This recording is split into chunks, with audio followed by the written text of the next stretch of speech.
नदिया में gas tanker पलटा, NH 12 पर हादसा, राष्ट्रीय राजमार्ग जाम, ड्राइवर की नींद बनी वजह।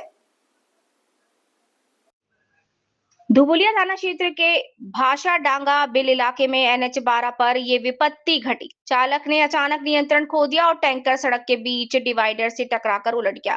घटना की खबर मिलते ही धुबुलिया पुलिस मौके पर पहुंची और क्रेन से टैंकर हटाने का प्रयास शुरू कर दिया।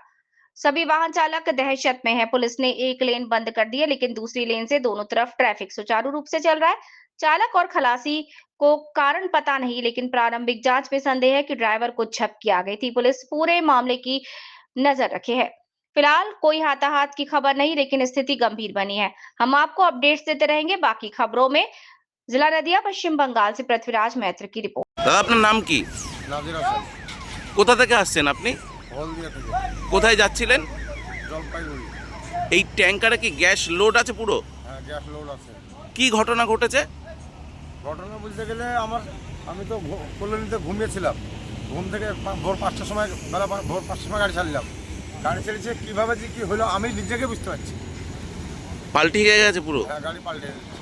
ওই রোড থেকে এই রোডে চলে এসেছে? হ্যাঁ। এই এলাকাটার নাম কি? এলাকার নাম হাসাডাঙ্গা। হাসাডাঙ্গা। আপনার কোথাও লাগেনি তো? না স্যার, আমার লাগে। তারপরে কি করলেন আপনি? তারপর আমি থানাতে ফোন করি, থানার লোক এলো, থানার লোক সব ফোন করলো। ঠিক আছে, আপনার নাম? নাজির হোসেন। আপনি এই গাড়ির কি চালক?